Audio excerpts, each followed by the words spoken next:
wherever you go. Teach the world.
Tulina okuba nga tugikwasaganya ku mbeera bwetyo ey'enjawulo era mu kunnyonnyola okw'olunaku olwajjo engeri gye tubadde nga tutambuzaamu abadde tatuulira n'atusonyiwamu technical glitch naye nga ndowooza kiteeredde bulungi.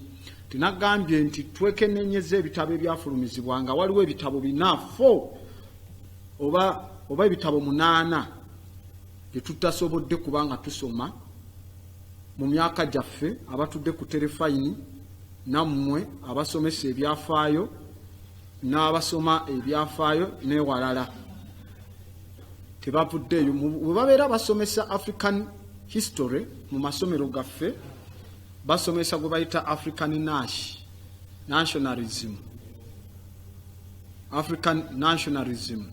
bwe mutera omuyita Nash ne musoma ku Bwankwame Nkrumah ne musoma ku ba Lumumba ne musoma ku ba Kaunda ba Nyerere ne babagamba nti musomye ebyafaayo bya Africa era n'ovaayo n'oyogera mu bantu nga wasoma ebyafaayo bya Africa oba tolina byafaayo bya Africa bye wasoma ebyafaayo by'osoma osomye by'abo Abafirika ababaddewo nga balina colonized mindsets establishing a political system so far suppressing ekyandibadde nga kitambuza the African glory wabula etambulira buli lwoleeta Africa babeera bakudrivinga bakuza ku nationalism ali awo eri ewalala ne bibeera nga tebyogerwako.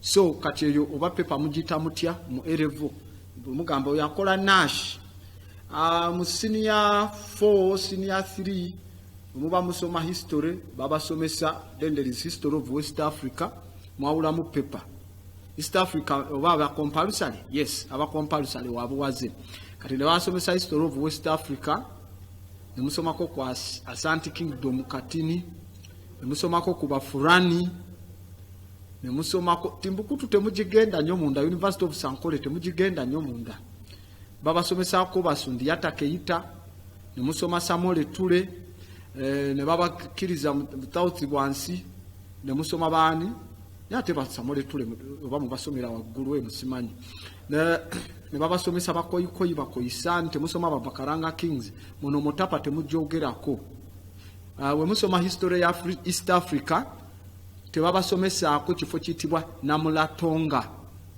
kalenda isinga obukulu mu East Africa eyekenenya emunyenye musanvu nga wezitambula Bisuriasi Suriasi nejja netulaga Butes Oruga nejja netulaga Camiliopodis nejja temuzisoma ezemunyenye je bayita triangulum B triangulum those astronomical stones eziri mu Kenya mu Namulatonga tebazibasomesa nenga mugaba musoma East African history temugenda ko mutuya kubeera nga muvaayo ne mubaako ku nsonga ze musoma awo wennyini bwe tubabuuza Nyero Rock paintings kiki story ki eri ku Nyero Rock paintings temumanyi tebazibasomesa n'omulundi n'ogumu ku mbeera eyo tebavaayo ne babasomesa the foundation of Kisimayo ng'etandikibwawo Pharaoh omukyala Hatshepsut mu mwaka ogwa 1497 BC 1797 BCE before the common era tebabibasomesa so they just bring a tip babasomesako Fort Jesus je mubeera ne musoma you don't know how many forts eziri awo ezazimbibwa ezikwasaganya ku nsonga ez'enjawulo bwe tugenda in Kirwa tulina is something wano ekyazimbibwa mwaka gwa 1331 tebabibasomesa by a man called Ibn Batuta twamwogerako oyo bifo bingi nnyo ebyenjawulo twamulaba mu West Africa tulaba wano yazali we yakyalira the city eya Kirwa biki byavayo n'ayogera temusoma ku King Al-Fudail engeri gye yakubibwamu mu bitundu ebyandibaddeawo ebya East Africa waliwo ekitabo kye bayita ekitabo bakiyita The Meadows of Gold and Mines of Gems ekitabo bakiyita The Meadows of Gold and Mines of Gems ekitabo ekyo kiwandiika ku byafaayo ebya East Africa mu mwaka gwa 916 era kopi yakyo yatwalibwa omusajja ayitibwa Ali Masundi n'abeera nga ekitabo ekyo sofa kasita tuli mu kusoma saagala okubemulanga tuli muri education Meadows of Gold and Mines of Gems ekitabo ekyo kivaayo ne kyongera ku bitundu ebyo bya East Africa nga kibiyita Zanji era nga kivaayo ne kyogera ku kifo ekiyitibwa Sina kumpi n'olusozi olwa Kenya ne kiddamu ne kitulaga n'ebirombe by'obugagga ebiri mu Mozambique nga ovudde mu bitundu ebyennyanja ey'amagadi otambula kilometers ezigendera ddala oba miles 105 tebatusomesa ku nsonga eyo ku muulira King Solomon's Mines temumanyi ze bayita Wakwirimi bazita de Wakwirimi Mines ebya King Solomon's garbage Solomon teyalina wano birombe mu Africa concept eva mu Kebra-Nagasta in the Rasta Bible eraga Queen of Sheba ne mutabani we the only son mutabani wa Solomon ayitibwa Menelik awo yamuzalira omwana Queen Sheba azalidde Solomon n'asobola okubanga amuwa ebirombe ebyobugaga ku maserengeta g'obwa kabaka obwa Ethiopia Kush of which ebirombe bye bayita ebya King Solomon's Mines ebiri mu Zimbabwe the original name babiyita de Wakwirimi Mines ebyenjawulo ebyo era nga bigambibwa okuba byali biri guarded abasajja ababigadi nga by that time wansi mu mono mutapa waliwo ejje likuma Wakwirimi Mines nga lyenkana amagye emitwalo 30 owoza UPDF ya mitwalo 5 ku mukaga mitwalo 30 era ba Chinese traders we basobolanga okujja abasubuzi aba China bwe bajja mu mwaka ogwa 17 AD 17 AD njogera kati emyaka 12,000 okuva kati 2002 years emabega abachina bajja then ne basobola okugulirawo gwe bayita Emperor Chiang Tian Kui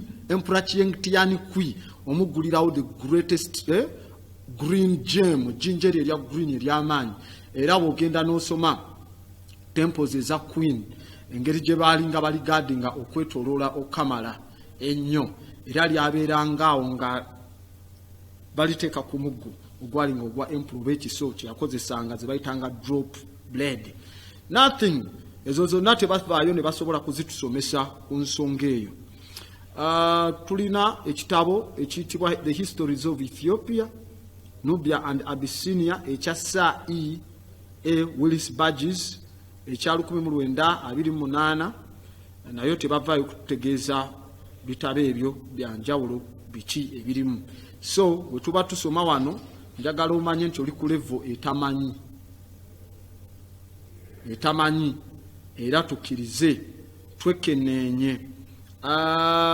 Bwe tulaba mu volume olwanti gwe ngamba gwe bagamba kuba mwenna mu P6 mu P6 P7 secondary mwakola history wa East Africa kati ndi mukugamba bino tebyalimu nti we mutandikira okusomera history siweewo wafu kati olina okumanya bino ebikwatako tewasomako gwe bayita Judith ow'omwaka oba ayitibwa Judith mu mwaka lwa 940 eyali omufarasha the farasha conqueror eyali proclaiming okweyita queen wa East Africa w'amaanyi ennyo Kamala era mu nzimba yo kwe bajja engeri y'okuzimba church okwetoloola ensi mu Zangwe dynasty era n'asobola okubanga ya establishing gye bayita the golden age ey'Abazwangwe era n'abeera nga teekawo building program ey'amaanyi in hard time mwe bazimbira zi church za Lalibela. Okay? Era nga walaba the tactical Lalibela nga mansion ya Notre Dame yidde twalaba. You remember Freemasons of Notre Dame topic eyo bate waliko it's upon you fe twasoma twamanya ku nsonga eyo era n'ebiwandikibwa it's the time mwe mwava the translation eya Kebra Nagasta muze bayita the Aksum documents ezenjawulo eziri awo era bwe twali tusoma temwasoma ku kifo ekiyitibwa Babera, temwasoma mu ebyafaayo ebisangibwa mu Haral, temwasoma byafaayo ebisangibwa mu Debora, Ribunosa, Rebora Hakwa, Zeira, Adule ne Masawa. Nothing. So katuvangayo n'ogamba nti oyina ebyafaayo bya East Africa biwali osomye kubanga matter of the fact amaje waliwo one stratagem tetunagenda mu kitabo eri munda waliwo ku tradition eyaliwo ko bwe tuvaayo ne tusoma mu kitabo ekimu ekitulagaze bayita the Zoroastrians lineage ey'abakabaka books okuva mu Aksum okuva ku coast ya Azab ne Adule tulaba waliwo amaje agali gava mu bitundu ebivanga mu bitundu bya Busoga kuva mu bitundu ebirimu Abasebeyi mu bitundu ebirimu awo Tororo Moroto webegatta okola ejje ery'amaanyi ennyo eryasobola okulumba abasajja abali bavudde mu Yemen amaje ge bayitaga Azana oba Izana forces okuva mu ggwanga erya Yemen amajaga gajja mwaka gwa 370 AD oba CE kati oba tomanyi Azana forces you don't know anything about East Africa so kyenkugamba tuberenga tukola ki tulaba abasajja abali ab'amaanyi abasajja bano okuva mu bitundu bya Busoga abasajja okuva kubanga botunula ekitabo kye bayita the Kushite and the Kushite Empire the Rastafarian movement okuva ku Lwenzoli ne ku nsozi z'e Masaba okwambuka okusetolinga in Zion Ethiopia yobola bagamba the conquering lion of Judea that is Judea would be in Ethiopia, the promised land, according to ancient scripts. Tulaba nti baafunamu eyali emperor, the emperor, present day yandibadde ava mu bitundu ebyamalabba obeera emalabba naye tomanyi gwe bayita emperor Ela Asheha. Emperor Ela Asheha, munoonye Ashbeha, not Asheha. Ela, E-double-L-A, then Ashbeha is A-S-B-E-H-A. Ku basajja abo ab'amaanyi era yavaayo na establishinga chapel mu kifo kyenkugambye ekyokwataakinga bano mu kifo ekiyitibwa ekya Babera ewamu n'ekifo ekiyitibwa Ras Hafun n'azimbawo gye bayita Dedebere Damo mu mayinja amakulu, Dedebere Damo, Temple of Dedebere Damo. This is East African history. Nothing tolina by'omanyi. Kyazimbibwa mayinja ne timba ow'amaanyi ennyo okamala Emperor Ela Ashbeha, musajja ali w'amaanyi nnyo. Mu kulumba okuba Yemen yakulosinga n'abasajja 7,000 n'atwala amaato okusala okuva mu Africa okugenda okuba abayemeni baleme kulumba abamagye ga Ezana forces, n'atwala amaato 150 ship. Now that is a flotilla. Amaato 150 ago twagala babagaletedde Hitler mu landing za nomad enaku z'omwezi 6 omwezi gw'omukaaga bwe bazimuletera mu France bamuletera amaato 7,000 ship. In ancient times omukulu mu mwaka gwa 307 yatwala amaato 15 nga gakulemberwa the African general ayitibwa Kiyininyi. Oyinza omuyita oba Kiyinji but bamuyitanga Kiyininyi Abala. Kini Abala n'abanga musajja ali w'amaanyi akuba Yemen okukamala paka mu kibuga ekya Mecca. Paka mu Mecca. By then nga Mecca tebanatandika gendayo bino bya Islam. Twogera 370 ng'Obusiraamu tebunatandikawo, obutandika nga 622 enaku z'omwezi 2 omwezi ogwa June. That is after the Hijjah. Ekitegeera we bagamba nti Obusiraamu bwatandikawo eri emabega, njagala ombulize basasulanga zakati 5 pillars eza Islam baali bazitambulirako emabega wali bino batugamba Abraham baaliwo bamusa Obusiraamu bwaliwo baali babikola. Bali bakolanga pilgrimage ey'okujja wano. By that time Mecca waliwo masana. In fact ebiseera ebyo abaali basinza Lord Baal ne Krishna be bajjanga kweyo temple ne bakolerangawo sacrifice. So amagye ga Africa kugambye kuvira ddala wano Busoga Teso Basebbeyi baffe Malabba ne bagenda Emperor Ela Ashabaha n'abeera nga alumba wansi wa General Kinyinyi Abraha, so to make an attack up to the city of Mecca. By that time it wasn't called the holy city. Era basangayo Persian king gwe bayitanga Kosirioriz. Persian king waba Persia okuva mu Ilam, present day gye bayita Iran, ayitibwa King Kosirioriz, Chosroes. Bino byonna babisangudde mu bitabo ebyafaayo. We baba batusomesa ebyafaayo tebatusomesa mu Firika ebyamaanyi bye yakola nti yasooka okwetoloola ensi, ye yasooka n'okuyigiriza military tactics okwetoloola. Kati mu bitabo bino ekya General History of Africa volumes ziri musamu, nagamba volume esooka gye bayita Methodologies and African Prehistory.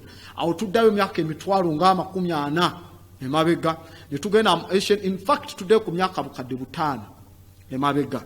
Then tugenda mu volume 2 Ancient Civilization of Africa kyetuliko. Then ne kuliko volume 3 gye nagamba etibwa Africa from Sahara, about from the 7th to the 11th century. Africa okuva ku myaka gy'olukaaga paka mu myaka gy'olukumi mu olukaaga. Ne muba Africa okuva 17th to the 18th century, okuva mu myaka gy'olukumi mu olusanvu paka mu myaka gy'olukumi mu olukaaga, myaka gy'olukumi mu ebitaano paka mu myaka gy'olukumi mu olusanvu. Ekuvaako Africa from the 19th century until 1880. Eyo temugisomaako nnyo, babasomesaako Gao, babasomesaako Bamongo Park, somehow funny things, but John speak. Then temumanyi bituufu birimu omwo. Ne volume ey'omusanvu gye bayita Africa under colonial domination from 1880 to 1935 okwo babasomesa ate nayo tebagibagamba munda. Tebagibagamba munda. You don't know. Kyovola ba mwenna wano temumanyi mineral map y'ebyobugagga eyakubwa Abangereza mu biseera bya Ssematalo okubiri ng'olutalo lubatuddemu okunoonya ebyobugagga okwetoloola wano bagende to finance their wars. Eyo map temugikubangako teriiwo ne mu textbook zammwe teriimu. So abooluganda, brothers and sisters, we have been under attack for a long period of time. Tubadde mu buwambe na bulumbe ke kaseera tusome ebyaffe kasita tunamala obimanya kijja kubanga kitutwalira ddala okusemvula ogenda mu maaso. Kubanga abawandiisi bano bavaayo ne ba eliminatinga ebyaffe. Ba archaeologists basimye ne basanga ebintu ebisinga obukulu mu kuwandiika bisangibwa mu Africa mu Merowi mwe bayiyiza okuwandiika syllabus ne letters ezakolebwa abasajja aba Abafirika. I'm in the books, ndi mu bitabo okusomayo ekyokubimanya tekiŋŋaana kugendawo nsoma oyinza okugamba alabika ayiiye. There is a chapter called The Imperialist Pen, eri ku page 189. Okay.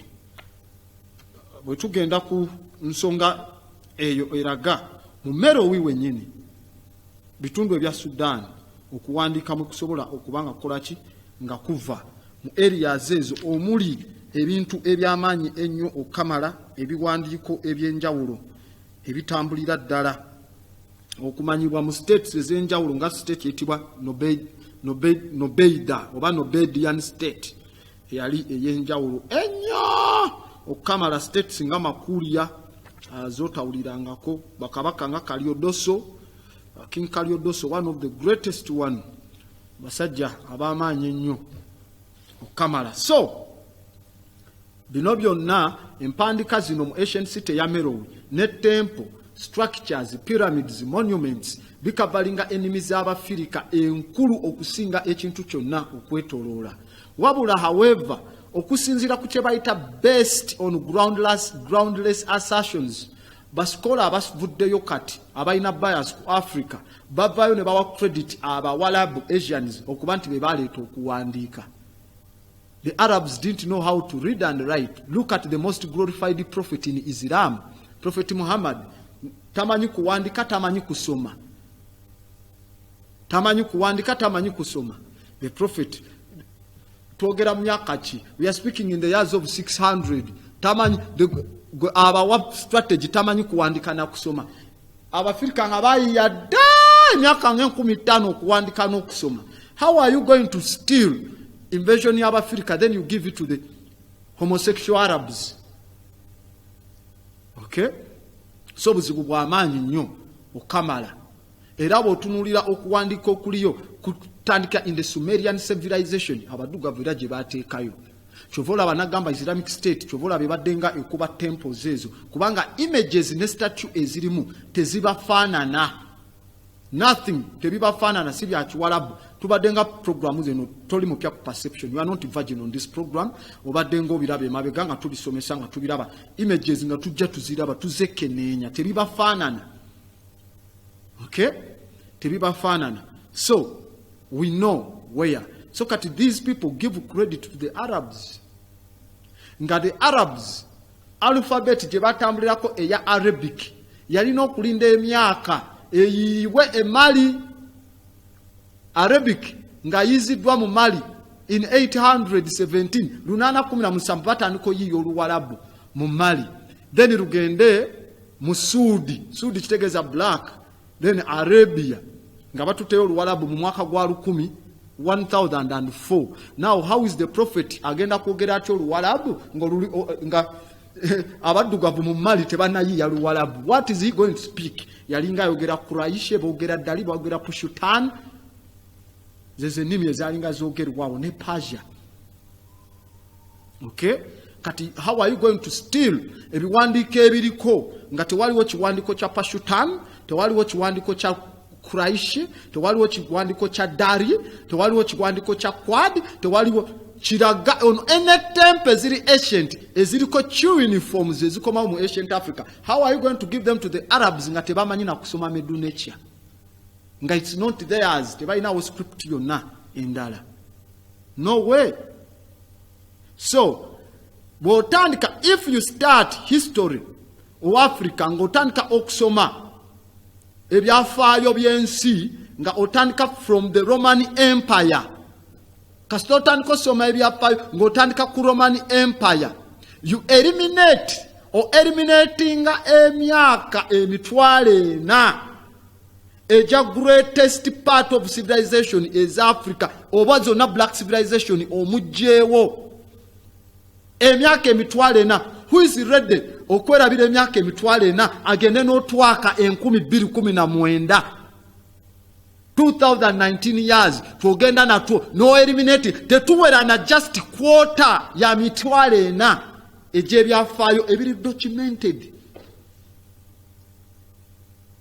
Kasita otandika, and if you name each period a Dakar from the Roman Empire after the invading occupants of Africa, ng'otandisa ba occupants aba invading Africa nga botandika okwogerako, then you obliterate blackness as being of any significance in historical import.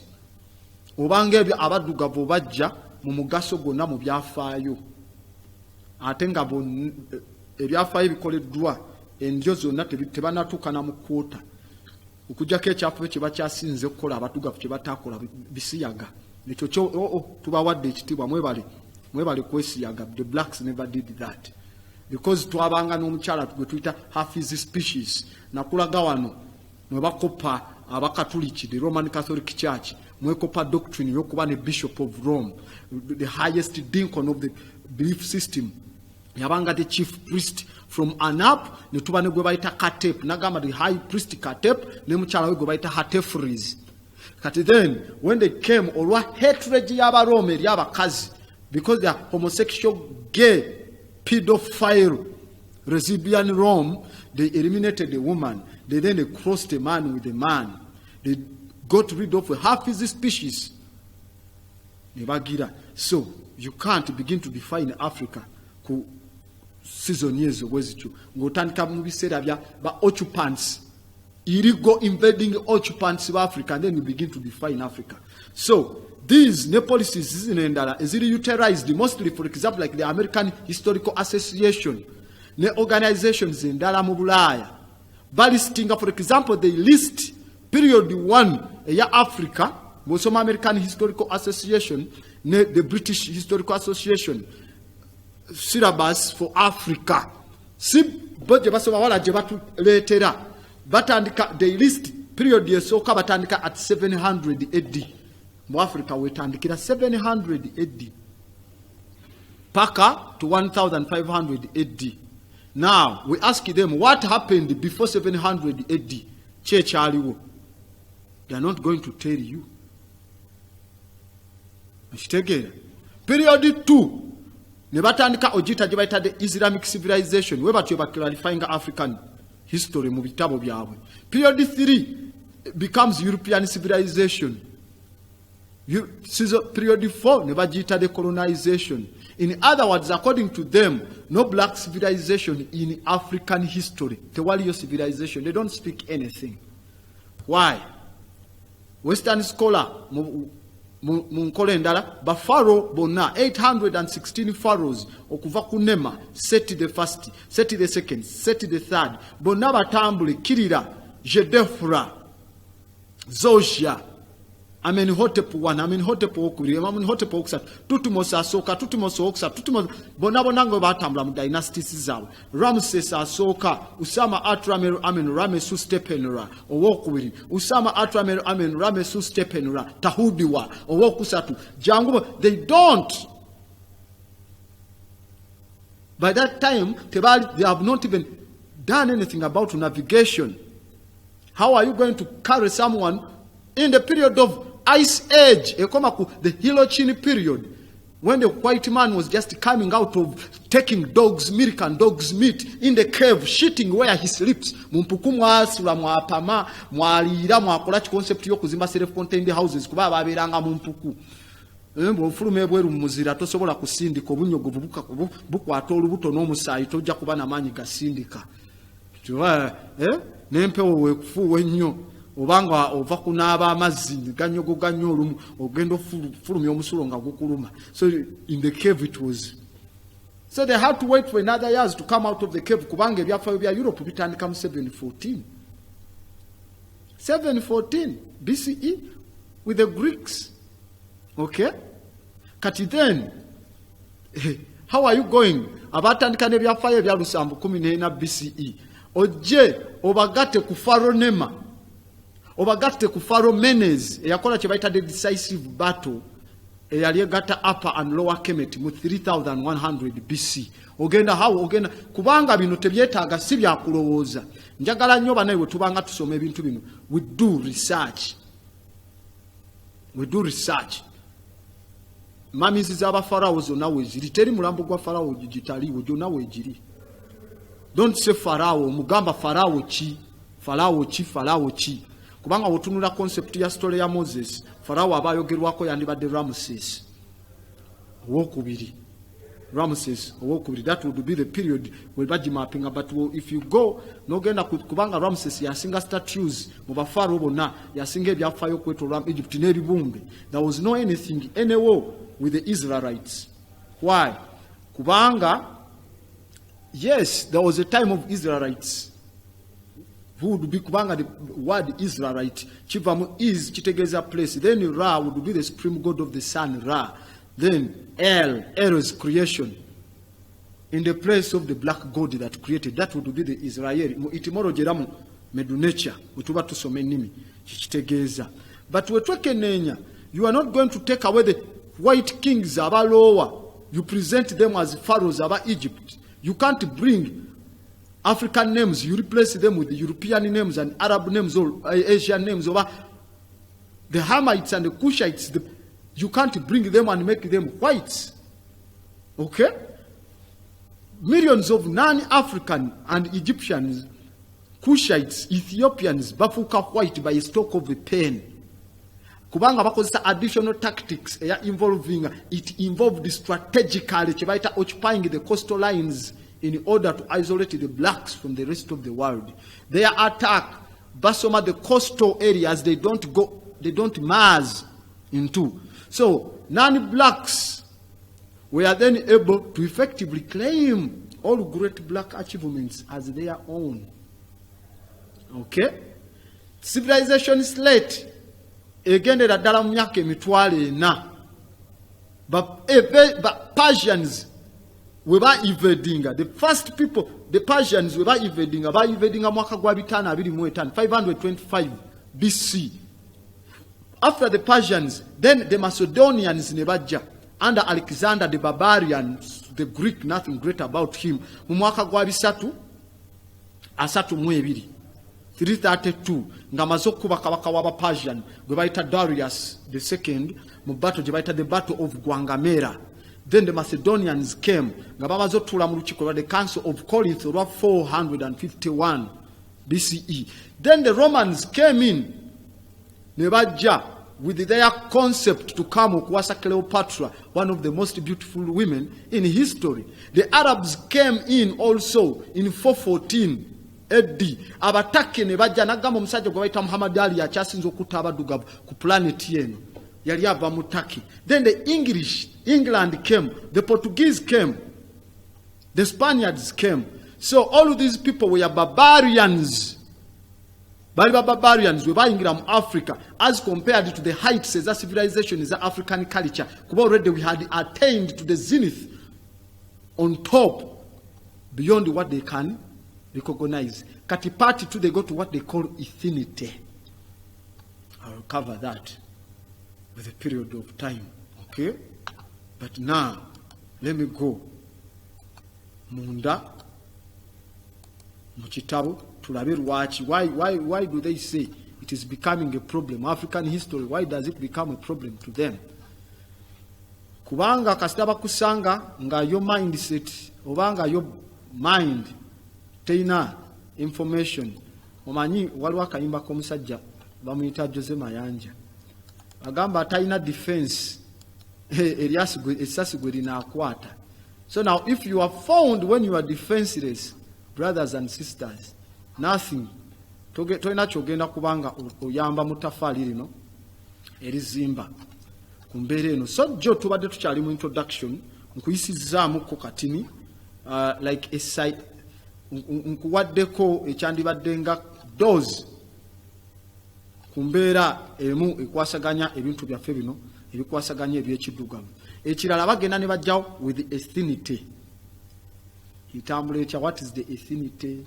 Which we shall see the hypothetical alignment with the falsification bound to modern culture ne literatures ezivaayo ne zibeera nga zidraininga ancient sources, then they create subways of historical mischievous performances empisa embi ez'okweyisa mu byafaayo, but still in their books ne babeera nga bakola ki, nga babinootinga mu nsonga eyo eyandibadde ey'enjawulo. Then tujja kuba tulireetinga with time ku nsonga ezo nga bwe tujja okubanga tuzisoma. Now wetugenda mu kitabo kyaffe General History of Africa, UNESCO, we are in book 2, that is the topic. Now we are on part 2. Tugenda soma the whole book yonna, tugenda gisoma yonna. If you are not ready to read, go away. Genda tetukweguya ukitegedde oba toli ready kusoma nga you are not going to sankofa, don't waste your time. Genda eyo mu walaji wammwe mugende eyo naye abantu abagala okumanya African glory n'okwetegeera, I bet tuula soma tumanye era tubeere nga twetegereza. Ate wabaawo akuwogganyiza avayo nagamba kozi awagambye atya mugobe, kubanga buli omu olina amatuugo. Njagala okikolenga mu balokole bagamba buli omu alina okusitula omusaalaba gwe. Ogende tewaliyo gwe bajja salira musango nga babayita wamu. Mwe mwali mwakabiina, mwali ba kibiina kyekimu, mujje tubalamule wamu oba mwali musaba wamu. Bajje kati bagambe Grandabot oli wa kumizupa, kati abo kumizupa mwena wamu buli omu bajja mugira lulwe lwekka. So kati naawe oli wa kubuza mugambi naawe olina amatu gago gokka, wuliriza bibyo. Okay, so let's go into the book. Twekenenye tuli ku part 2. Jo twakomyawo ku cataract eyokubiri, na kutegeezeza cataract kiki kyetegeeza na biki.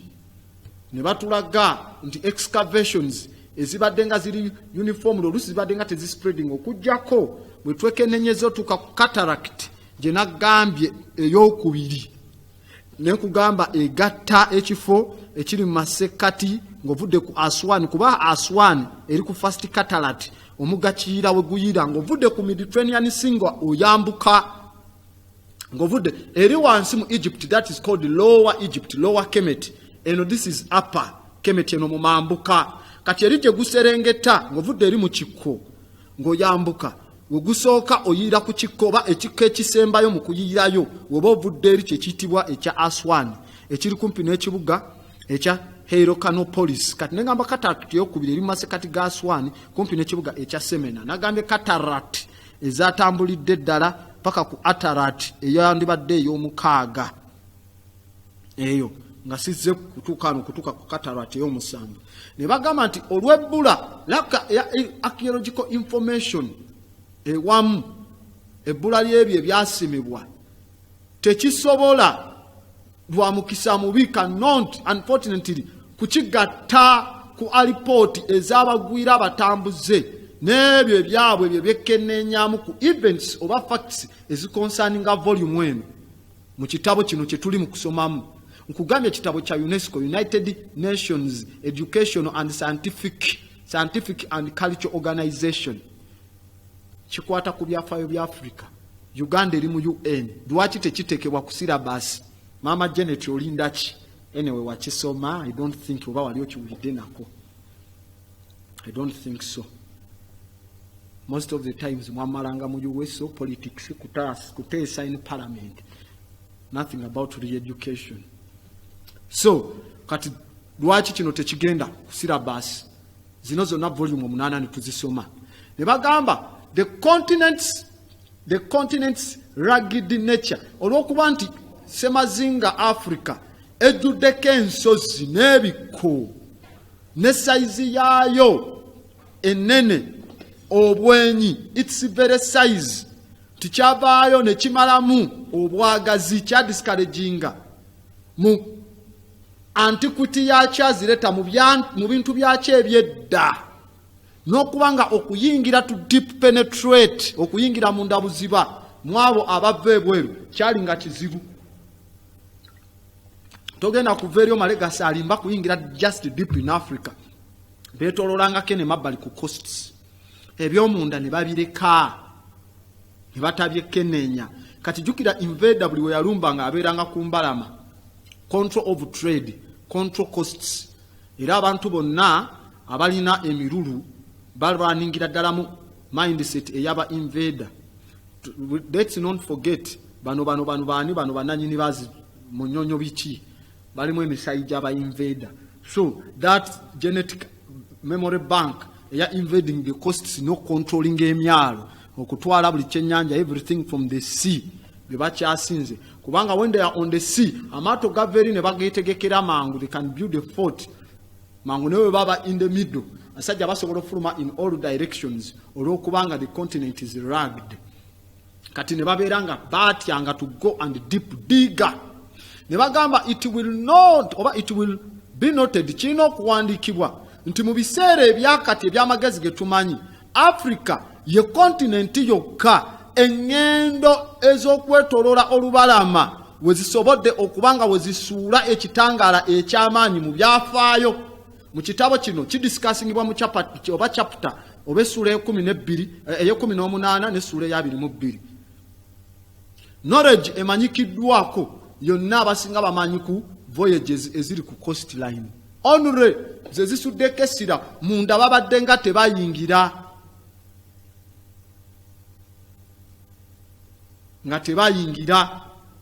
Ne bagamba these considerations bino we tubiteeka mu nkola binnyonnyola lwaki ebyafaayo bya Africa okuva ku mwaka ogwa 7000 BC. Twagambye jjukira nga tutandika ekitabo kino jjo bw'olaba minus mu maaso omanya that is BC, hold it there. Emabega emyaka kasanvu kati gataka 2019 gy'emyaka 919 okutuuka ku myaka egy'olusanvu eddi. Kyenagambye bo babala mu part 1 batandika ku lusanvu eddi ne balyoka batandika bala ebyafaayo bya Africa. What happened before lusanvu eddi?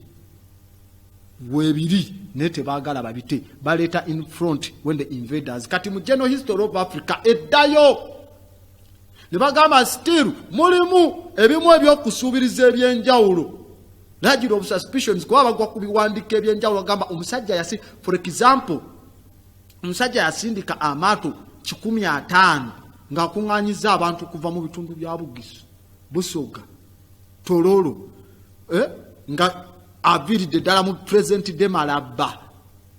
Ne basinziira ejje ne ligamba kati tugenze kulumba kuba amagye gaba Azana, the Azana forces agava mu Yemen, tugenze kubanga tugakuba mu mwaka gwa 370. Emperor Era Ashibaha n'abeeranga atambula okuvaawo na commissioning kugamba babyewuunya. Ebimu ne bagamba kyaliyo tekyaliyo, because it never happened ewammwe tekitegeeze waffe tekituukangayo. Okay? Ne bagamba however okusuubiriza kuno okumu oyinza okwesanga nga are never unfounded. Ogenda okwesanga olumu nga okusuubiriza ate tukusanze ketubadde tusuubiriza ne bagwa ku kiwandiiko ekibalaga nti kituufu. Era nga they are best basinziira ku information omu ali reya omulala atamala nnyo olumu but existinga nonetheless era information yebaayo ne basima wansi. The spade archaeologist iddayo neesima ne the more they dig at the planet the more it becomes African wansi. Ne bagamba kati omulimo gwabo abenyigira ku mirimo gino gubaddenga gwa kukuŋŋaanya, kupima, kwekenneenya source ezo oba ensulo bwinono kwava. Ne bagamba nga ba specialists bakakensa mu bitundu bino nga ebyafaayo byabyo newankubadde byakutulwa bitya no matter how fragmentary bavaayo ne babibeera nga babitangaaza era ne bajja ne babinnyonnyola wano ne babireeta mu nkola yaabyo ennuŋŋamu era gye tulaba eri mu mateeka neeyingirizibwa mu biwandiiko ebiriwo era ne byanjulwa at their disposal. Statement kyeri mu ggamba. Sijja kusomerayo nnyo mu Luzungu, gwe somayo atamanyi Luganda. Okitegedde osomeyo oba osobola okwetegerera mu Luzungu. Nze nkola direct translation. Olulimi baatusasuza ssente sebo olusoma naye nga terulimu. Anyway. So, kati ne bagamba nti okusuubiriza kuno okwebyo kwe bivaayo ne biraga the suppositions bring that statement in the middle so that the people can read it. Oh, more upper. There. Ne bagamba okusuubiriza kuno okwa bino ebiwandiiko ne bwinaavuddeyo kwe bivaayo ne byoleka newankubadde ensonga ezimu ziddamu ne zekkennenyezebwa mu kugezesebwa nga wavuddeyo ensulo endala ezisukka buziba ezibaawo okunnyonnyola ku nsonga eyo y'emu. Kijja kuba era tujja kuba bamativu zino zivaayo ne zituwa okuzzaamu amaanyi ne risaaki okuba oba okunoonyereza kuno ne kuba nga kutuwadde emisitale egitutwala mu maaso mu biseera ebijja eby'omunabyafaayo okumanya kiki ekyakolebwa abasajja bano abaddugavu. UNESCO ewandiika sina sente zifulumya kitabo ekyo bwe kityo. Not reading from my book. Ne bagamba among nga tugenze mu masekati ga ebitundu ebijjudde kalenge ebingi ebikyakwekeddwa era n'ebyo ebitundu ebikwese ekkubo ly'ebyafaayo bya Afrika okuva eri abo abaagala omanya ebyafaayo bya Afrika nti naye okusaasaana buziba okw'abantu abo banansangwawo ab'ensi eno semazinga Afrika bye bimu ku bintu ebikutte ekizikiza. Batambula batya bagenda wa bano bava bano baddawa. Ne bagamba newankubadde kati waliwo katini nnyo akamanyikiddwa ku batuuze abo ab'omunda nagamba abatwa be bakyasinze okuba n'omusaayi ogutannayingirizibwamu contamination. Be bakyalina guli origino guli ogwalagirwa gwe mugamba be bafuna ku guli ogwalagirwa ogwasooka. Bagambye ebirowoozo ebirala ebiwakanya naddala nga ebisinga biwummulira ku butamala obw'ennamba ey'ebintu ebya saayansi ebirabiddwako ebisobola okuba nga bitwalibwa ng'ebituufu era ebimu ng'ate bizibu okugezesa. Difficult to test at, bring that next page wansi, mu kaseera nga mu kusoma okwa entandikwa z'abantu n'enneeyisa zaabwe mu nkola kutandise okuleetawo enkyuka ey'amangu. Physical anthropology. Kati nze nasoma anthropology bulungi nnyo. Tuba tusoma ethnicity, origin y'abantu, culture zaabwe na biki byonna nga we byava. Kati fe abasomi anthropology kiba kizibu nnyo okulimbibwa obuntu bwa bulijjo naddala ku byafaayo kuba tuddayo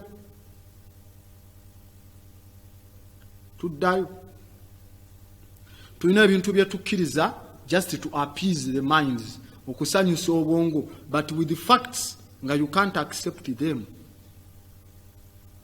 Okay? For example, Cain ase Abel. Cain wata Abel. Cain Katonda namuteekako akabonero nti anaamusanga yenna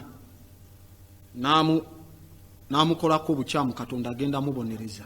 Kati ate nga Cain wabase Abel, oyagala kuŋŋamba Adamu ne Kaawa tebajja kujjukira mwana waabwe Cain bamukoleko obukyamu? Kati ate nti Cain n'agenda n'azimba ekibuga, akizimba akibeeremu naani? Bw'obala emyaka gyo gy'omaze olina emyaka 5 olemeddwa n'okuzimba enju eyiyo. Kati oli ye azimba ekibuga akibeeremu ne baani? Ani agenda omuyigiriza architecture okumanya city planning nti wano walina okubaawo sewer system, kino ekizimbe kitunula eno, zino street, because that's the plan of the city. So it is impossible. But spiritually, it can be possible in the spiritual mindset. In the scientific and anthropological mindset, it is impossible. But now, we have to divide ourselves. Are we speaking as scientists or batugeranga religious people? Anyway, I hate religion. Religion is the opium of the poor. Chovola banjagala nnyo abalokole olumu babayo ne bagamba obulokole si ddiini. Obulokole si ddiini kuba kukkiriza. Amadiini ge gali oli wa ddiini ki prescribing Canterbury, prescribing Mali, Mecca, prescribing Vatican. Naye wano tewali gyo prescribing wa the concept ena gyeva ewa Charles Fox Parham. Okay? There is no master atwalira ddala. Sometimes, you know, mu kifo ky'ozikuŋŋaanya ne tuzitwale Vatican, ne tukuŋŋaanya miliyoni na miliyoni, Papa najja n'asitula n'atwala. Ne tukuŋŋaanya ne zigenda ewa Great Custodian wa Mecca ne Madina. Ne zigenda ewa Duke of Canterbury. Bo ne bazikolamu biponzi, ne beekulaakulanya nagamba mu Italy nga bwe bazeewola, ne baziwa abavubuka bali ebintu ebiri fresh nga tebalina misiri girima fresh. Awo at least kasita tuzisigaza wano mu Uganda. Lwakuba obuzibu bwe nnina n'abazisigaza mu Uganda ate bamanipulatingira ddala obwongo bw'abantu, baagala babalike nga baavu, babasonsomolamu obusobola, ate ne bagula amasuuti g'Abamerika, emmotoka z'Abamerika. Singa sente zo bazizza mu economic backbone, kiba kirungi nnyo. Abagambye is only one place wano gye naavumbudde era gye nsobola ogenda n'empuliriza enjiri era n'ensomayo kye nsomye mu njiri. Bayitawo ku Mizupa International. Ensomesa yaawo ya economic welfare y'abantu. Abantu beetaaga okuba nga balina kino, tebeetaaga kulya bubi, beetaaga okwambala obulungi, balina okuba ne bizinesi zaabwe, balina okuba abeeproducing emmere. Eyo enjiri gye twagala mu kyaki. Naye neyo tugamba tusabe kwiru ne maanu nga gwe omusumba gwe wekaalya nga feno tuli mu kusiibirira ki? Tusiibirira kikomando. Ekwiru ne maanu egira erinda eyo tetujagala. So kati nawagambye noonya ekifo w'ofunira information ngeri comfortable, it's for the welfare being ey'abantu. Ate nze omanyi taking me to a church in a cathedral of commerce tuba lutalo, but wano tuba mu kanisa nga tusoma ebintu ebiyamba abantu economically, tulina strategies tuteeka abantu mu maaso. Kuba Pan-Africanist bwe mubayita mujje tukole strategy, temujja. Tukole economic plan, you don't gather. Tukole bwe tuti mubeera selfish, temwagala sharinga information n'abalala, ate nga you see your concept yaffe. So the better way katukwatagane n'abantu abakusobola okuŋŋaana nga balaba welfare y'abantu baabwe, the economics. Ekitegeera omuntu abayo n'agamba saagala muntu kuddamu kuyingira mu church eno mu myaka egiddako nga toyina bizinensi yo, nga church tekutandikidde bizinensi, ati tukutandikidde strategy. Bwe tugikutandikira bizinensi n'okomawo ng'oli mwavu bwe nga tugoba tumanya nti toli wa mugaso. Enjiri eyo najagala nnyo ey'omukulu oyo, mukulu bamuyita Prophet Isa Muhoozi. yagamba kasita bakuwa business church ye kutandikira business si gwe otandike business ate church eri business yo no church eno kutandikira business nobeera bulungi kuba gwe mulimo mbu gw'omusumba okuwendiga omuddo omulungi n'ekuwa omuddo omulungi n'olya kati naawe ojja kubanga oyamba ebigenda mu maaso mu church naye emyaka ebiri business gw'olyamu buli enkyo ojja kujja era yabagamba n'obagamba ojja kukomawo tukukuba emigga emingi okukamala kuba gwe oba toyagaliza genda mu maaso we are here for the well-being omusajja yatugamba nti ebyokugamba nti omwoyo newobuulira enjiri amayinja ne geebukula ne gaggweri ng'oli mwavu you can't say anything era agamba ebyo byonna olina obitoppingako ne kye bayita obugagga oba tolina bugagga don't speak awo ne ŋŋamba ono omusajja kyasomesa abantu be kyekyo if churches zikopa ensomesa eyo ne zisomesa bwetyo singa tuli wala than just milking people being cathedrals of commerce. Okay? So, let me go back to the book. Nebagamba, monogenism, ye yandibadde itself, for example. Now let me explain monogenism. Monogenism, ekigambo kyaka kibadde kikumenya nga njogera tomanyi kye kitegeeza. Kwe kulaga abantu wawe batandikira, their origin. Abantu batandikira wa, kuba batandikira mu East Africa, not in Eden. If it is Eden erina kuba mu East Africa oba mu Africa kuba bagambye emigga Pithon, Gihon, Hedekeru ne Tigris, Euphrates yesalanga eri Euphrates jeri mu bitundu eri ebyandibadde ebya Iraq but wetutunulira Gihon yali esalamu masere omugga omuwanvu ogwetoloola nga guyita mu ttaka that would be omugga gwa Nile ogwakiza kiira mutunulira Hedekeru eyajjangako amazzi agamasamasa ng'asala n'ayiwa mu bitundu bya bugwanjuba eby'ennimiro ya Eden oyo alina kuba liva Naija kubanga mu Naija basimamu amafuta okay mulimu amafuta kati ate amazzi agaliko amafuta gaba gamasamasa nti ate mu maserenge eno mu nnimiro ewamu mu bitundu ebyandibadde eby'omu mambuka kati bwe boogera mu mambuka g'ennimiro n'obula n'olowooza they are speaking about the north amambuka g'ennimiro nga waliyo emigga omulala ogusala ogwa Tigris tuba twekenenya mugaki gwandibadde River Limpopo ogusala mu Transvaal you don't know even the geodynamics eziri mu bitabo you can't bring back so this would be the Eden accordingly kubanga scientific Adam and scientific Eve bava mu Africa era bonna abantu bava mu baddugavu so era abo bakatonda atonda abantu amanyi bantu baddugavu you appear white agamba mwengasa abatonda bembadde nabo omyaka obukadde 5 mu mwaka gy'emitwalo 3 okitegeera so monogenism eraga origin y'abantu n'ennimi zaabwe wawe zitandikira for example mu reference ya chapter 1 mu book 1 esooka ya UNESCO ne bagamba is still on our hypothesis yokka ekyaliwo ekola kuba gye tulaba abantu batandikira mu Africa ne bagamba ng'ogasseeko n'ebiseera ebimu ebiyisebwa eby'obudde mu bintu ebibadde nga biriwo mu emabega n'ebizze mu biseera by'abantu okuddawo humans and then proto-human discoveries ezisimiddwa ez'abantu skeleton oba fossile ezisinga n'amagumba agasinga obukulu agali gasimiddwa ku nsi mu bifo bya Omo Valley that is in Ethiopia ewamu ne mu Olduvai Gorge biri mu volume 1 ne bagamba and that of being ebyo byonna eby'abantu nga obitaddeko nga biri defined ku type y'abantu aba bulijjo human type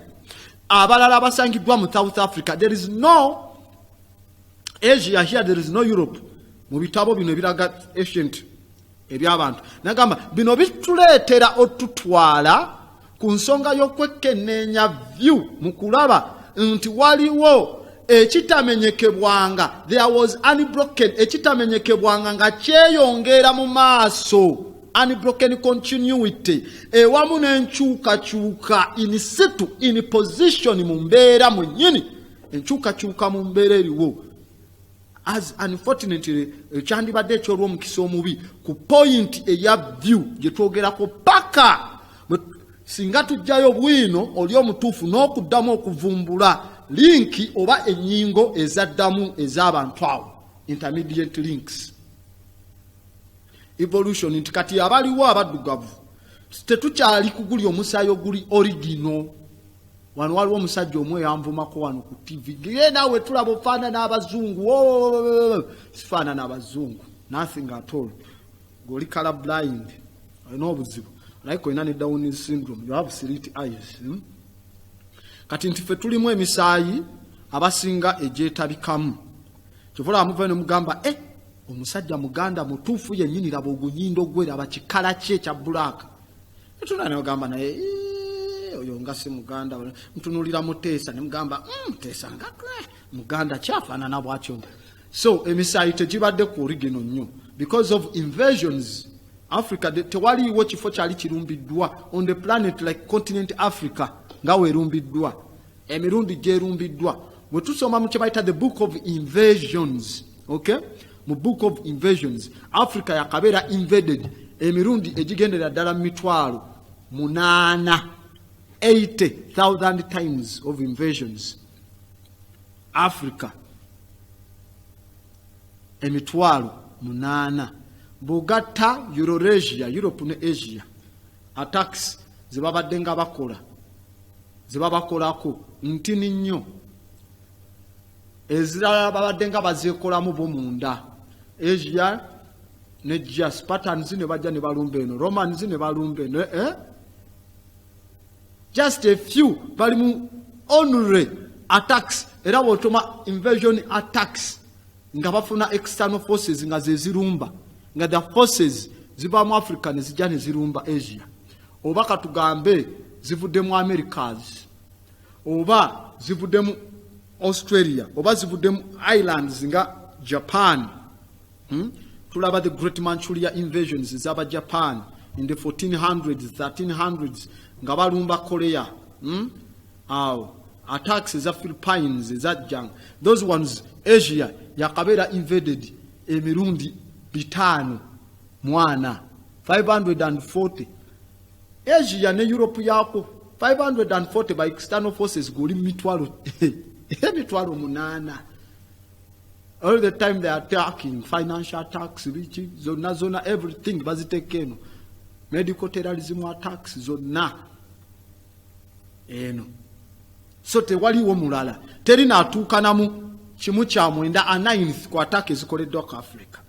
So those attacks zijja ne misfortune z'abalumbaganyi abatajja n'abakazi baabwe. See now these construction attacks. Bachina abajja ne baleka bakazi baabwe eri ewaabwe balina kuzaala mwana omu kati babakkiriza bazaale babiri babakkiriza companies zikola condom ne ziggwa condom zonna ne bazireeta mu Africa contraceptives population control ku mbeera eyo. So bwe tuvaayo ne twekenneenya bajja wano walaba oluguudo lwe baali bayimiriza olw'ekamwenge ng'obwana bw'amasomero P7 senior 1 senior 4 buwala nga bonna babutisse embuto by rape. Bachina baburepinga bayimiriza abachina nga nsambu ani akurepinze nga bonna bafaanagana obwana tebusobola bategeera naye ng'obwana bwe bazadde bwana buddugavu ne bulina obufeesi bwa bachina n'abaana nga katuliyimiriza oluguudo luleese obuzibu. So those attacks kati abo abaana bajja n'emisaayi egyo lyamuzaala kumwetaasizaamu omwana talina taata aliawo n'abeera eno naye kati n'azaala omwo. So the saturation of this unclean blood nebeera ng'etambula with the period of time ne twesanga nga the original omusaayi omutuufu gusaabulukuse. That's what that point is speaking about. Discovery of intermediate links. Tuli wamu ne bagamba mu mbalirira emu ey'obungi bw'abantu ba Afrika mu biseera ebyakaseera ak'amaanyi akeetaagisiddwa masekati g'emyaka 8,15 kyetaagisiza nnyo. Why? Bring that statement. Some evaluation of the density. In the center. Scroll it. Hold it there. Nti okubalirira okw'obungi bw'abantu ba Afrika mu kaseera ak'enkizo mu masekati g'emyaka 8,15 kwetaagisiza ddala kubanga ke kana akaseera kennyini ak'amazaalibwa ag'enneeyisa y'abantu eyo eyavaamu eneeyisa endala ensi kwetambulira that were later to become differentiated nezeeyawulamu bano ne bakopa eno kalica kuwandiika kwambala kusoma kulya kutambula mazzi biki byonna bya Africa origin UNESCO egambye myaka 815 ke kaseera kali kurusho kalica zonna eneeyisa zonna kuzitambulira okwo ne bagamba and ahai era wano ku ntikko oba ku wansi w'obungi bw'abantu kyandivuddengayo ne kituwa essuubi oba ne kiteekawo okubanga tekikifuula kya mugaso nnyo okubanga bazivumbula okuwandiika we baba baali bangi by that time lwaki bavumbula okuwandiika oba we baali batini lwaki bavumbula okuwandiika awo we tulina okumanya kubanga we baba baali bangi ekigambo kitambula kumpi semwanga agambye gamba kityo bwoti ne kityo n'agamba gundi ne kimutuukako ng'ekigambo kigenze kitambula kigeza bandi badde batebeetaaga kuwandiika oba bwe baba nga agenda okyogera nga neiba waali eri wala oli ajja tuuka akyerabidde katuyiye engeri yo kiwandiika. That's how they developed the writing. Oba nga wetukyeteekako n'ekigambo nono kituuka kikyuse nga bwe babasimbisanga paredi ku masomero ne bagamba ticca n'agamba ekigambo n'agamba kigambo akuddira mukama ekigenda oyita mu bantu bantaano nga kikyuse nga tisiwe kibadde ne bagamba kakirabika siwe kibadde obubaka katutandika obuwandiika. That's how the Africans were developing okuwandiika either ng'obubaka we babuyise ono ne babuwa ono butuuka bukyuse oba nga babuwa omu abutambuze ng'abalala bali wala when the population is low, the density is low, nga weetaaga otambula olugendo obuwa abalala oluyinza obutatuuka oba n'otuuka ng'obwerabidde. So byebyo ebintu ebibiri ebyabaleetera to develop writing. Ne bagamba the originality buli obwannansangwa obutuufu obwedda obwa Misiri eyedda nga tubudde ne tubuteeka mu bwenyi n'ebitundu ebirala ebya Africa mu kaseera ke kamu naddala kivaayo ne kiteekawo we tuyinza okuwummuliza naddala amazima aga obungi bw'abantu obusangibwa mu biseera ebyo ebyedda naddala ku njegoyego n'embalama ez'omugga ogwakiira masekati. Bring that statement in the middle. On the banks of the Nile, mu masekati g'ekiyiro ekyaswanye kiri eri ku kiyiro ewasooka ng'ovudde mu maserengeta ng'oyambuka Africa ng'ovudde eri ku Mediterranean Sea First Cataract ewamu n'ebitundu ebisembayo eby'ekitundu ky'omumaserengeta mu bitundu ebya omugga guno mwe gusaasaanira ne gukola ennimi era bibeere nga bisobola okukozesebwa mu mbeera ey'okuleeta okuwandiika.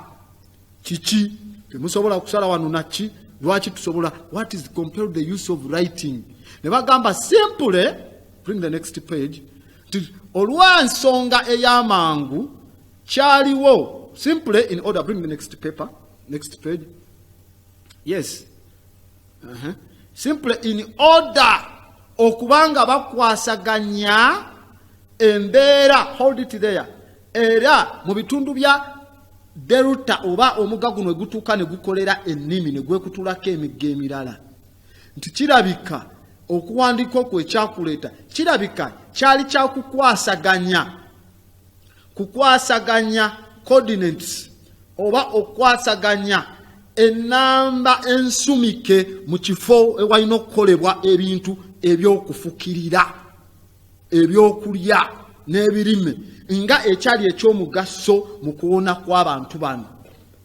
Irrigation system okubanga etandikibwa they had to invent oba okuyiiya ekyandibadde nga oku-irrigatinga era nga bayina okuvaayo ne bayiiya tugenda kutandika tutya osurvivinga ku mbeera eyo eyandibadde ey'enjawulo.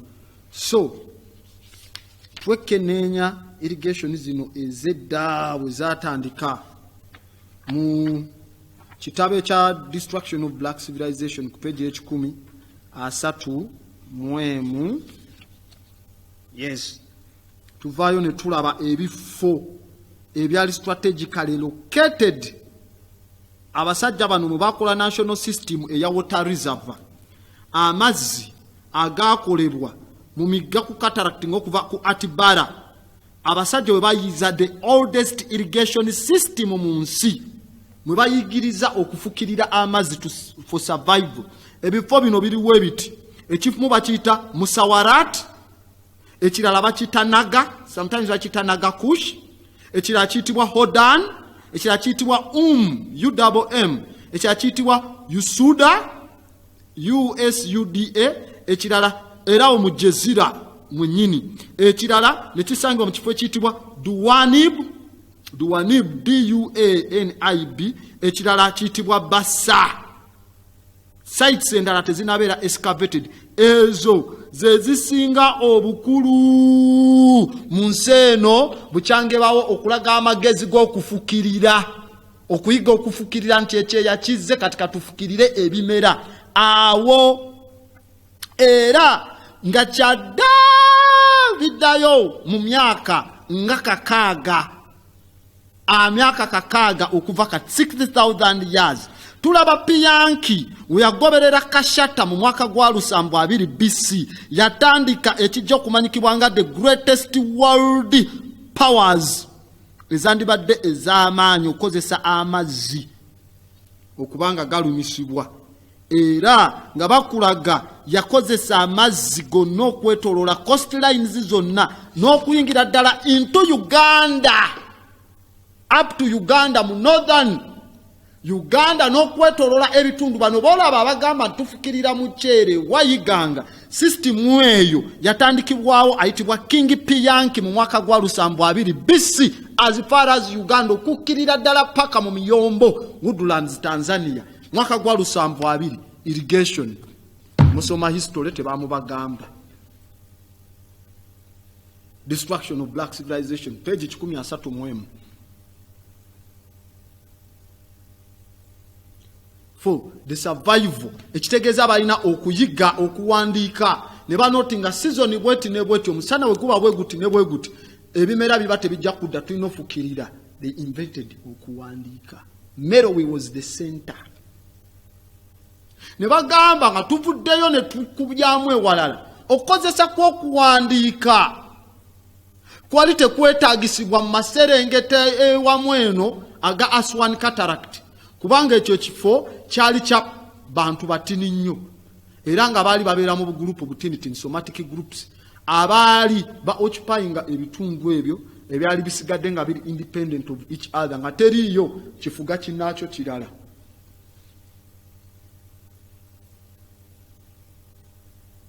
Ne bagamba as can be seen, bring that statement in the center, nga bwe kisoboka okulabibwa. Tukyalina mu introduction tetunasomayo chapter neegi ali mu kunyumirwa gamba binyuma tulina ebyafaayo ebiri fatayo neke kaseera tutandika okubisimbako ekibala ekigenda okubala mu baana baffe abalijja kubaffe kirabika tulina kati kubisomesa busomesa abajja singa twabikuliramu singa ndoza tulina we tuli. Ne bagamba nga bw'okiraba kiri nti kyannaku nnyo nti enamba y'abantu eyaliwo mu kaseera ako esigala nga yakusuubirizibwa, matter of super oba supposition. Twali tetumanyi waliwo bantu bukadde bumeka namba yakusuubirwa busuubirwa kubanga tewalingawo census ziri awo. Enamba ezalinga zimanyikiddwa ebiseera ebyo zaabanga z'amagye agakuuma ewamu n'okumanya ebisolo ebyalingawo ebikuumibwa for food security mu silos. Ne bagamba lastly ecology okusembayo ecology. Nagamba ecology ly'essomo mu biology erikwasaganya abantu nga bali n'obuntu bonna, all organisms as a human being, as an organism, hold there, nga bali mu kifo kimu engeri gye beeyisaamu n'obutonde. Nti engeri abantu bano gye bayisangamu n'obutonde kirabika kyavayo ne kikyusa mu namba ebalikibwako balina okuteekebwa mu nkola masekati munda mu budde ewamu ne mu kifo mu bwaguuga bw'ekifo. Kyereka nakyo kyazanya ensonga y'amaanyi nnyo mu kintu kino.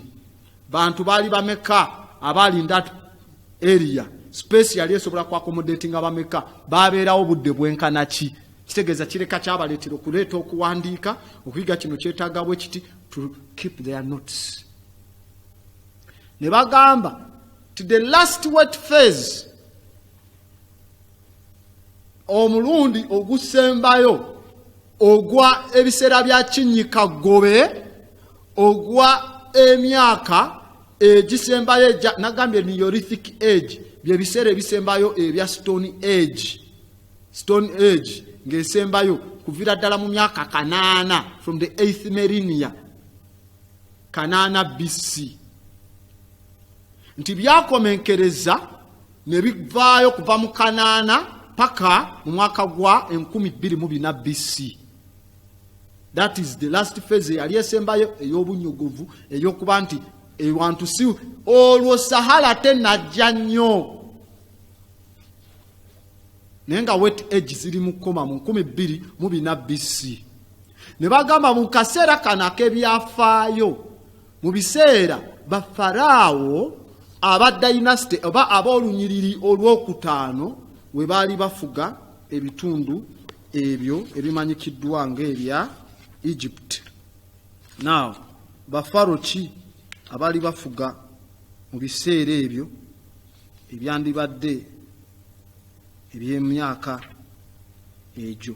Katwe tugamba abalimu mu 5th dynasty bafaro nga Zoja mwe bajira Faro Zoja okutandika ba Imhotep ba Seneferu abo we batyo basobola okubanga bakola ki nga bajja mutandika okubeera nga tukola ki nga tubalaba batandika okubeera nga bafugira era lw'olukola eyo ereeta abasajja ab'amaanyi ba Asparuta Pharaoh Asparuta era nga abasajja all of these got them black, all of them black.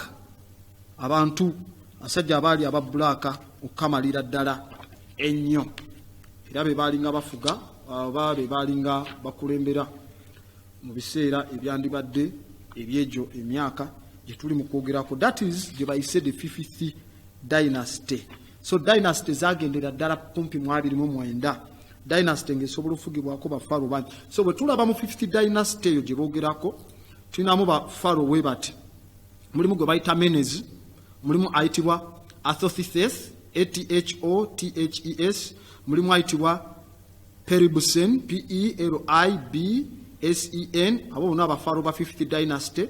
Mulimu Farao gwe bayita Kashenekehem, Khesekhem, Kashekehem. Ne mubaamu Imhotep, designer wa pyramids, azimbira Pharaoh Zoja naye n'addako Zoja. Ne kuddako Pharaoh Seneferu, Pharaoh Akekufu. Seneferu yalina pyramid yali eya red mu Egypt eri bent, the red bent pyramid ye ya Pharaoh Seneferu. Pharaoh Seneferu yagizimba. Then Kufu oba Akekufu yoyo yazimba empanvu meters 146 waggulu, then wansi square base engazi okamalira ddala etambulira ddala ku meters 230. That is the square meters on the base. Waggulu yali 147 meters okwamuka waggulu yazimbibwa mwaka gwa 2007 BC mu Saqqara, the pyramid of Giza.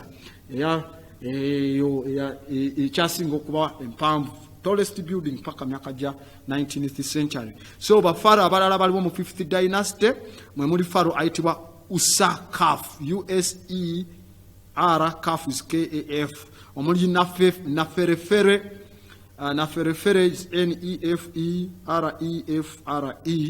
Era oyo ya establishinga gye bayita the Ethiopian power as a united empire in the 5th dynasty, and then to dedicate constructions mu kifo ekiyitibwa ekya Memphis paka wetugenda ku the 6th dynasty eyo yali etandikira ddala okuva mu 294 BCE, the 6th dynasty mwe bakolera ze bayita the Paramostone Annals okubeera nga zaali completed. Dynasty ey'omusanvu yalimu entalo teyali nnungi nnyo, eyalimu Pharaoh Keti the first, era Keti the first KHETI1 be baatandika abo yali egenze mu gye bayitadde Theban, wabula yalumbibwamu entalo ez'amaanyi ey'omusanvu ey'omunaana n'ey'omwenda.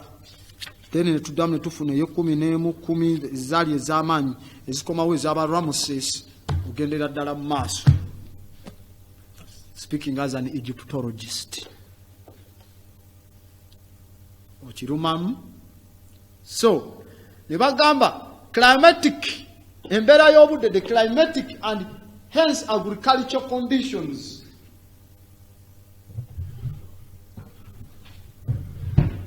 Embeera ne bagamba ey'obudde ewamu n'ebyokulimibwa ebyali bifuniddwa nga tuli mu kulaba okuggwaayo okwa civilization eyasooka eya Africa ng'eri mu biseera byaki njuba kugwa, civilization obudde buggwaayo, conditions eza ali obtained mu kuwunzika kwa civilization esooka eya Africa weyano tezaali zezimu nga ezo ezaddako oluvannyuma, era ne bagamba kino kirina okutwalibwa mu mbalirira we tuba twekkenneenya nga tusoma enneeyisa eyaliwo masekati g'enkulaakulana ezo oba civilizations ezo n'abantu abaali bazeetoolodde. Tulina okuteekawo okwekkenneenya okw'amaanyi n'essira nga tusoma ku mbeera ezo bwe zityo. Tuli mu introduction kino ekitabo nga tukiyingira naye sofa byatandise dda abamu okubanyiiza, abamu batandise dda ate okunyomerwa. Ne bagamba let's get to the second page, the next paper or page. Ne bagamba nti environment, embeera y'obudde n'ebintu ebyaliwo ebyetoolodde awo, ebyaliwo ku ttaka ebyetoolodde eby'emyaka gya 7 BC okutuuka ku 2024 BC, ekiseera ekyakulungula emyaka 14,600, era nga kino kyekisingira ddala okubanga kimu kyakubiri mu biseera ebiri mu kusomebwa mu kitabo kino. Owulira, mu kitabo kino volume 2 tuli mu kusoma embeera yali etya n'ebyetoolodde masekati g'emyaka 7 BC n'emyaka 2024 BC. Kati bwe tukwata 7 ne tukagatako 2019 gy'emyaka emeka?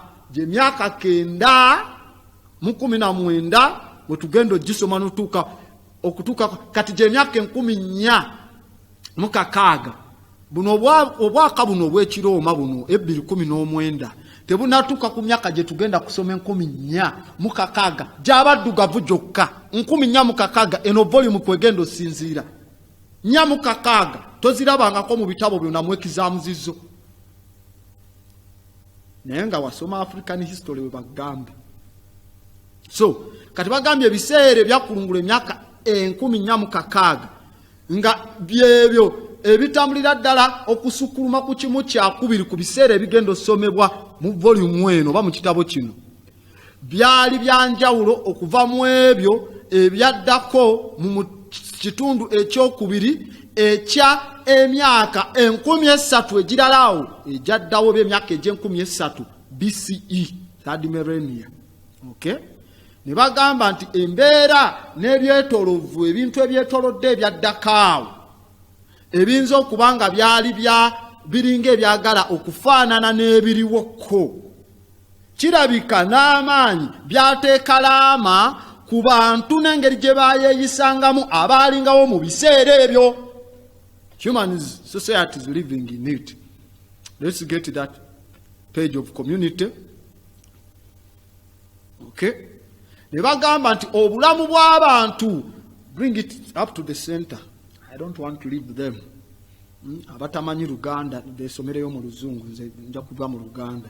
Nti obulamu bw'abantu ababeeranga awamu tebuli era tebusobola kubanga bwe bumu nga obwo bwali mu bitundu ebirimu oludungudungu ebiri mu masekati agagatta ennyiriri oba layini eziva buvanjuba nga zidda bugwanjuba eziri mu masekkati ga 23 n'ekitundu mambuka ne Maserengeta subtropical desert zones oba Maserengeta oba ewamu n'amambuka nga bwe kiri mu bitundu eby'ebibira bino ebirimu ebikwafu ebiri ku lunyiriri oba ebiri ku musittale ogwawulamu Sengendo ya feno earth mu masekkati kimu kyakubiri mambuka ne Maserengeta ebiri awo ku musittale ogwa diguri 0 ebibira ebiri owo embeera tesobola faanana oba neeyo eri mu bitundu ebirimu agasozi n'omuli emigga egijjudde oba mu bifo omuli ebyandibadde nga ebisaalu ne wali amayanja aga Africa gakirimaani Great Lakes. Okay, ne bagamba on the next paragraph tujja kuba tukomandooza kumpyawo nga bwe tutegeka essimu. Ne bagamba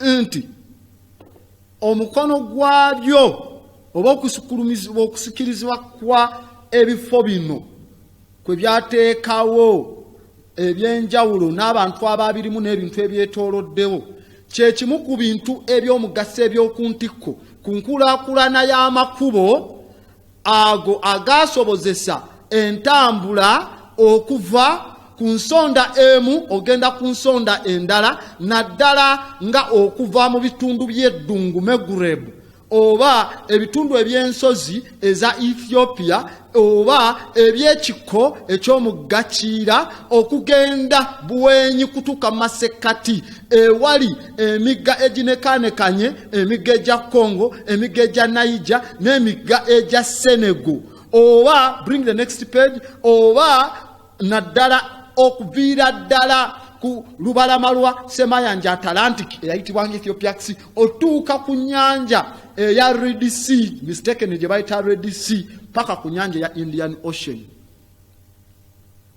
That influence eriawo tujja kuba tujekenneenya mu kitabo kino kye bali mu kunnyonnyolako biki bye tugenda woba wasigalidde n'oyosaamu don't expect me okuddiraddiramu tewakyali budde bwakwonoona olaba oli agambe kisanja hakuna mchezo naffe kusoma hakuna mchezo ne bagamba wabula ate amakubo gano gennyini gakyali era tegannaba kuvumbulwa ddala busukkulumizibwa ddala kugamanyiza ddala ne bagamba agamu gavaayo ne galowoozebwa bulowoozebwa oba ne gasuubirwa busuubirwa oba ne gabeera nga galinga agagambibwa nti galabika gaaliwo oba agamu nga galika tegamanyikibwa oba agamu nga gamanyikibwa.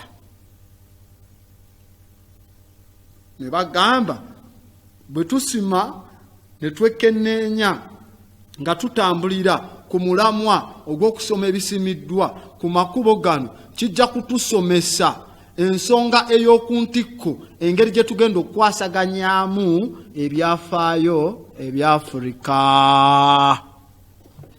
0751 studio line, draw past the studio line.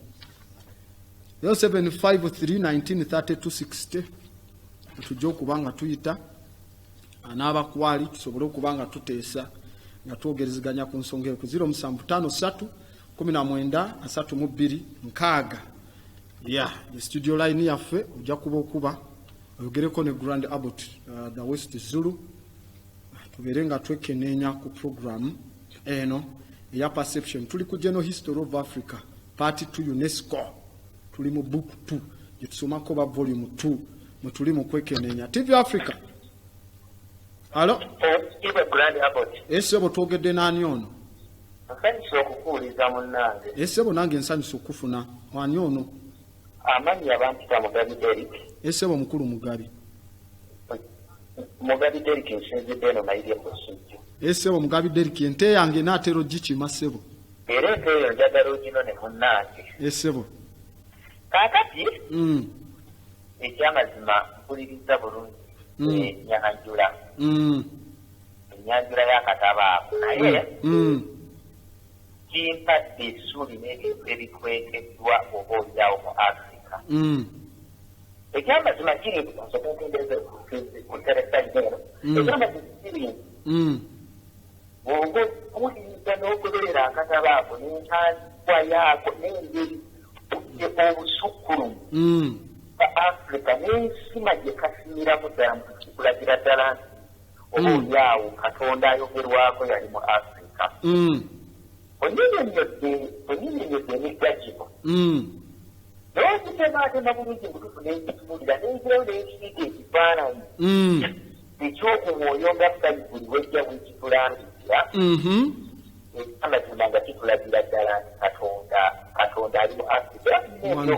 Ekyo kimpadde obudde obwongera okunoonyereza ekyo n'okuwa Africa obusukkulumu mu bintu bingi. Essebo Mulabako kikyekagezezaako kunnyonnyola abantu nti bw'otunuulira omwana w'Omufirika engeri gy'abeeramu mu butamu bwe tuyitamu obwa bulijjo nti Abafirika tubeera mu mbeera buli kimu tulina eddagala osobola okukozesa oba ng'obadde weetemye ekiwundu n'okwata ssere obusere bwoti n'omuteeka ku kiwundu ekiwundu ne kiwona nga tulina eddagala ly'Abazungu ebyo bye bapaate bayijjero ne balitwala kubanga sere yalina iodine ali pure butereevu nnyo.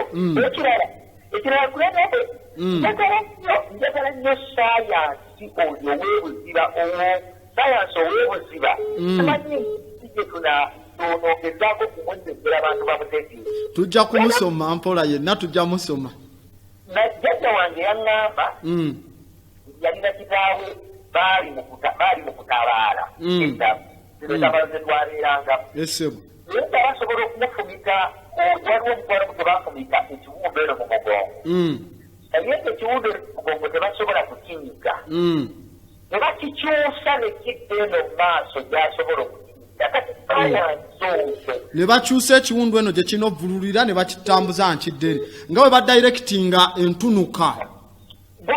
Butereevu nnyo. So entunuka bagiyita claustrophilia. Saayansi oyo ow'ebuziba ekirala bino ebyekumenyeka omuntu n'amenyeka omukulu ne bamutwala ew'omusawo omuyunzi ne bamuzaayo ewaka naye ng'obudde bwe butuuka n'owulira ng'okugulwako ali mu kusika ng'ateka kukutteeko eyo gye bayita bluetooth kuyunga kwa bluetooth ye bluetooth yennyini so wali apo nze simanyi kubanga ekkula mubbe lye tulina omukulu juzi waliwo omukulu juzi yali atusomesa n'atugamba baali mu kweŋŋaŋa abayeekera be bayita bamayimayi e Congo naye nti abamayimayi bw'okuba essasi limulimu bw'oti tosobola muteeba olumukuba ng'avaayo abuka ng'agamba maayi n'omukuba rapigi n'agenda nayo n'akomawo n'agamba maayi kati nze ne ŋŋamba abamayimayi balina bulletproof esinga. Ashe kakwesonyiwe mukulu Derek katufuna omulala TV Africa halo. Essebo tuwogedde n'ani ono? Ani? Essebo mukulu Kisujje. Kitabo tugenda kisoma kyonna.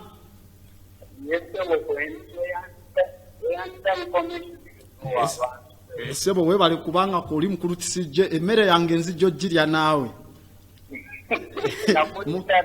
Mukadde mugambe nzija njagala eri ey'omu nsaka kale ssebo ashe. Okay, TV Africa halo. TV Africa halo.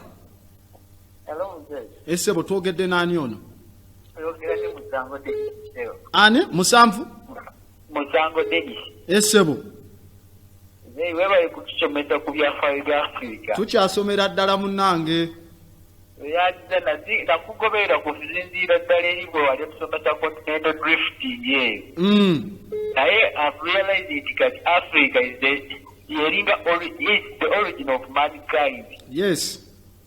ekyo tekikaabuuza babifuweesisekyo ku kintu ky'okutuleka emabega nti bakuliriza ekyabwe baleeta ne babiika ekyaffe bo bayiseewo ekyabwe. So thank you for that lesson, sir. Oh, you are welcome, Ashe. Amandlake gitasobola kweyongera etuuka eyo kumanya ebyo bingi naye engeri gye tuli nawe tujja amujja bimanya ekyo tekyetaaga. Thank you very much. Weebale nnyo weebale kusiima Ashe. Okay, lekikyatu tujja kusomera kuno eri mu psychological gas chambers zaabwe tetujja gendayo. Mujja kubanga musindika ne message tusobole obafuna TV Africa. Mbozi kulanda buli akantu kamukemba dedeseeyo. Kali wasibo. Abantu abo batuyita ebyaffe babiyita ebitali bya bugunjufu. Be batukoze obubi ennyo era nze kulanda olutalo lwenzikudde ku muzungu. Lw'amaanyi nnyo n'abo nja kubayita abawuliza kubanga omuntu atamanyi gy'ova tosobola kumanya gy'ogenda. Nkwebazizza nnyo okutusibula amaaso weebale n'obalire genda maaso ababakuwalampa be bawutaavu be batamanyi omuntu atakiriza mu kikyo tosobola kumanya. Kati ekisinga weebalire ddala naawe sebo. Ekisinga obukulu katusooke ebyokulwanisa byaffe tubifune, ebyokulwanisa byaffe bijja kuba bitabo tusooke tusome. We cannot miss out a forest for a tree. Tetusobola kufiirwa kibira kiramba lwa muti gumu kati katusooke twekwepinge n'amagezi amatuufu kamala. TV Africa. Hello? TV Africa, hello? Okay, katufuna ono. TV Africa, hello? Hello? TV Africa, hello? Sebo mukuru toyogera edakika zaffe zirya katufuna omulala. Hello TV Africa? Hello? Hello TV Africa? Sebo tukuwulira teweewuliriza. Twogedde n'ani ono? Hello? Sebo ani ono gwe twogedde naye? Ani sebo erinnya lyo? Esebo mukulu mugumya. Esebo gye baliko mukulu mugumya.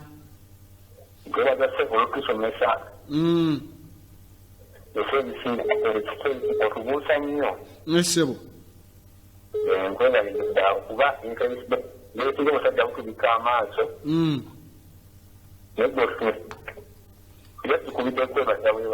Esebo mukulu mugumya bonna bonna abeddira engabi bandabire. Esebo abeebuddo bonna batulabire mukulu mugumya. TV Africa, hello? Hello? Hello, esebo twogedde n'ani ono? Mukulu muwonge sebo. Esebo mukulu muwonge. Gwanda bati nkubye kwebaza. Mbadde nkoberera naye nga sikuba naye nga njagala kugoberera. Naye kizibu nalaba mu bantu baffe. Juzi natandika kukola ebitabo. Naye nagenda nesanga omukazi namugabi n'ebitabo nzabikola. Omukazi yetegereza ebitabo. Ng'alaba atakusubiramu magezi ago. Yali tagasuubira ne mugamba kati ekitabo owandiika lwaki okyetegereza. Kale abantu baffe mentalite yaabwe ekyali balina tugiyita zunguzungu disease. Kyo bwe kiri. Naye tujja kuba mpola nga tugijjamu ekiddukano ky'obwongo ekyo tujja kijjawo. Brain diarrhea. Abantu baffe bazibu okumatiza. Tetwetaaga bamatiza katusomesa abategeera bajja kutegeera. Ne Bible egamba si bonna abagamba Mukama Mukama nti baligenda mu ggulu. Okay. Weebale mukulu muwonge. Yes, TV Africa. TV Africa, hello? TV Africa, hello? Tafunise. Okay, TV Africa, hello? Hello, twogedde n'ani ono? Esebo tukuwulira gwani taata okubiddewa? Erinnya lye ery'ekiddugavu taata gwani? Esebo mukulu bwogi.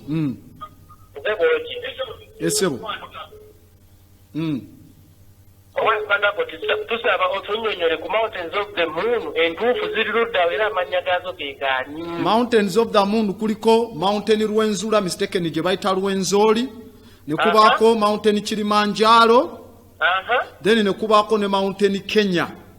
Kati bw'ozitunulira bw'oti n'oddamu n'okavinga ne Mountain yaffe no ng'ogigaseko ey'Amasaaba eya Hagagayi bwe zikola shape y'omwezi. Kyova olaba Kilimanjaro mu lulimi lw'ewaabwe n'abalendu kirima kitegeeza kuluma, then enjalo gwe mwezi guluma eruma omwezi kubanga era olulabo lulaba lukonye ku mwezi kubanga guva side eyo gye tugulengerera tubayita Mountains of the Moon. Esebo webale mukama wange. Ashe TV Africa halo ani Rebecca Mirembe Kawanda. Enyabo Kemirembe. Shembadde mbuuza kati waliyo radio TVM tulage ekisenge kimanya Moses and the Ten Commandments. Kyokka nze ndabamu baddugavu Farawo bayimini bazungu. Tulamusisi muzungu bonna abakazi bazungu mulimu omuddugavu omu. Munange njagala okwata Bible eyo obagambe bakulagemu abazungu balimu eno ku extreme end nga Paulo abawandikira olw'empisa zaabwe Abaloma, Abasesoloniya, Abakolinso, Abakolisaayo, Abafilipino, abo eno yona Old Testament is all about Egypt, Ethiopia, black people. Kyokka weewuunye firimu eyo baagikolera ne gundi promotion tibagenda tandika ogiraga.